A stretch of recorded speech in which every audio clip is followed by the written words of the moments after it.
Like when Hulk Hogan met Donald Trump, SummerSlam came early this year. The hardest party of the summer is basically a night or a clash of champions, with 6 championship matches in 7 matches announced thus far, but still with another match at least to come. Triple H likes to break it down into half-hour blocks with plenty of room for the main event, hence why we have 5 match pay-per-views, but this one being 7 makes sense for a 4-hour show and a 2-hour pre-show. Every match is a one-on-one match. There are no tag team championships and no tag teams at all on the show this year, primarily because Triple H has forgotten who the women's tag team champions are. And when it comes to the men's tag team champions, admit it, you've forgotten too. In fact, the only match that I expect that hasn't been announced already is a match between Uncle Howdy of the reformed Wyatt Six and Chad Gable. This has been building for a while, with Chad Gable tasked with establishing who this new Uncle Howdy is. There's a nice symmetry to it. Bray Wyatt, quite a long time ago, debuted The Fiend against Finn Balor at SummerSlam, and the run of The Fiend was pretty infamous ever since, going straight from that match to Universal Champion Seth Rollins in a Hell in a Cell that was about as well received as that wonderful moment when Lana and Bobby Lashley started making out in front of Rusev. Except to Baron Corbin and Randy Orton, they loved that. As this is an establishing match, I expect Chad Gable to come out on a very rough ride here.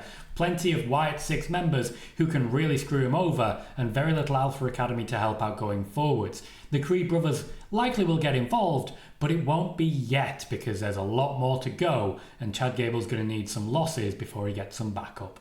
Uncle Howdy to start with winning ways, the beginning of a long-term storyline with at least 3 phases, where Joe Gacy definitely comes out on top. Speaking of on top, let's talk about what match is going to open the show. And there are 2 options to start the show hot.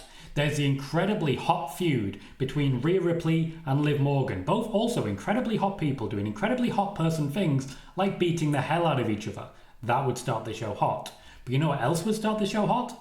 An incredibly hot feud between 2 incredibly hot people in CM Punk and Drew McIntyre, with a 3rd incredibly hot person in Seth Rollins, all doing incredibly hot things like beating the hell out of each other. I have CM Punk versus Drew McIntyre opening SummerSlam. Seth Rollins plays a major part in this, primarily because while he is cleared to return, he still has some elements of injury to contend with. Seth Rollins is not 100%, hence why the match with Damian Priest was relatively brief, and he hasn't wrestled all that much since. This allows him to take a bit more of a break, a bit more of a recuperation, but still be obviously building to where we seem to be headed for WrestleMania.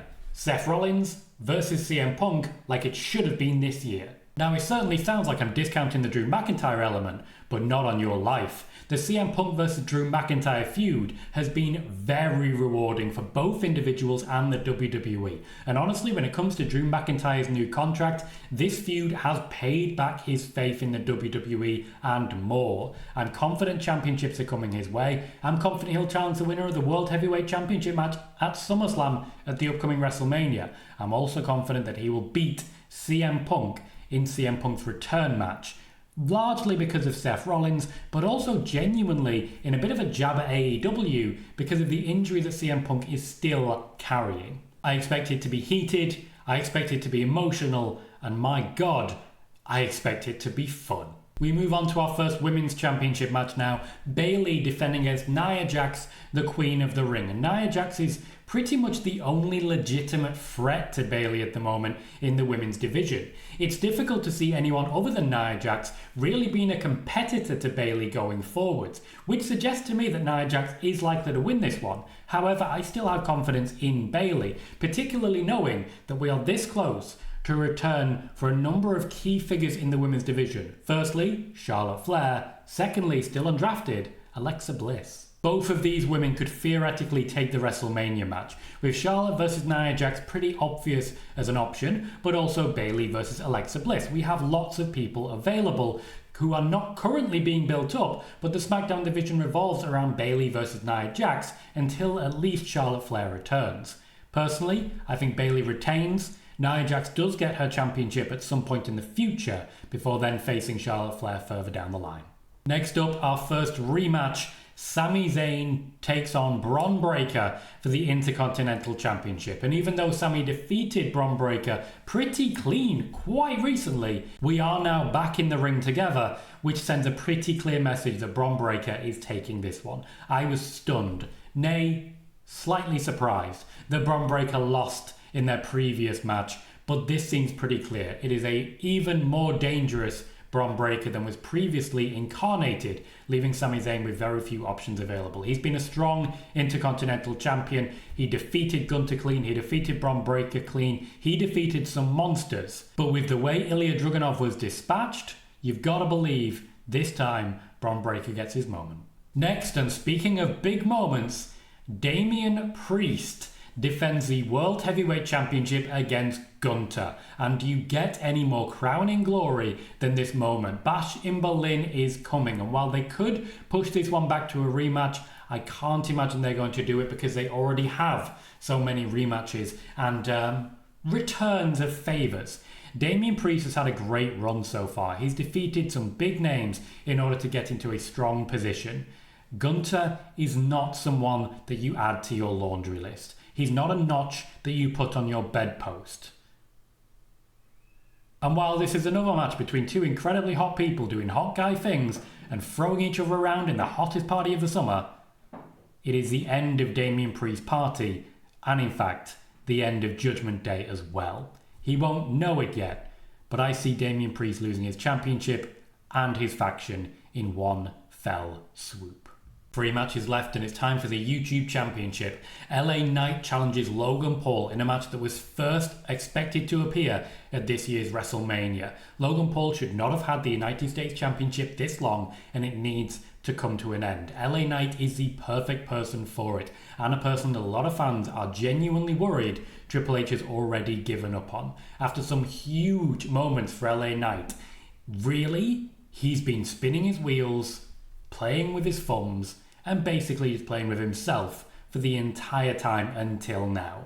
Logan Paul, meanwhile, basically won his championship, took his ball, and went home. And he hasn't been seen much since. Very few championship defenses. He basically has just been holding his ball and playing with himself as well. Honestly, I'm quite excited to finally get an opportunity to see these two men play with each other instead. And for a championship match, you could not get more high stakes. Logan Paul is the perfect heel. Everyone hates this guy. And if you don't hate him for a good reason, look a little deeper. You'll find one. LA Knight, meanwhile, is indie, WWE, and general darling of everyone he meets. He deserves his moment. He's had some huge opportunities and not been able to take them. This, for me, is the perfect moment for a change of champion to go to a fighting United States champion who will, at some point I'm sure, successfully defend against John Cena.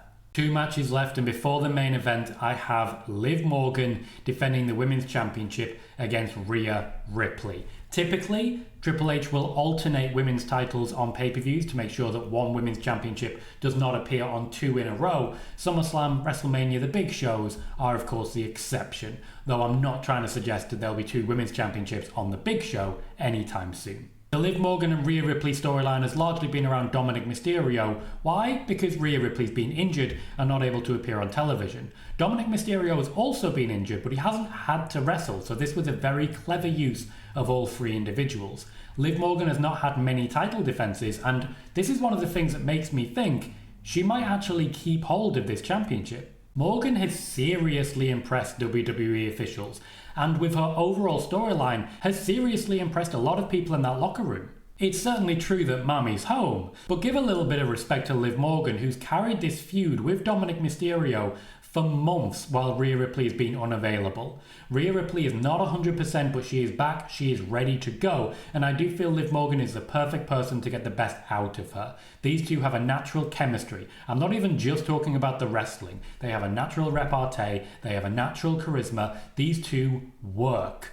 This is a feud I want to see extended, and while I do think Rhea Ripley will win the championship back, I think we'll be closer to War Games when that happens. It's time for the main event, and guys, you'll never see it coming.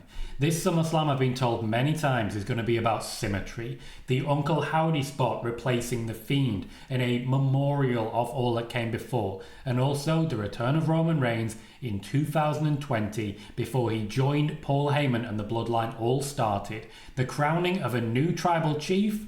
Not just yet. But that day is coming. Roman Reigns versus Solo Sikoa is a long-term plan. This main event isn't even about the actual champion, Cody Rhodes. It's about elevating Solo Sikoa.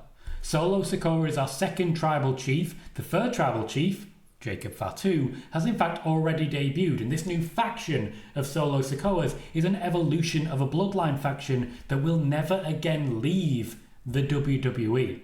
Roman Reigns, however, has unfinished business. I see him returning at SummerSlam, and the SummerSlam main event actually playing out very similar to the WrestleMania main event. In fact, Roman Reigns will be The Undertaker, and the part of The Rock will be played by, well, not The Rock. Solo Sikoa continues to be angry at Roman for losing to Cody. How do you think he's going to feel once he loses to Cody himself? The Bloodline Civil War is coming well in time for War Games, and it kicks off with a victory for Cody Rhodes due to Roman Reigns at SummerSlam. Tell me your predictions in the comments below, and I'll see you for the next one.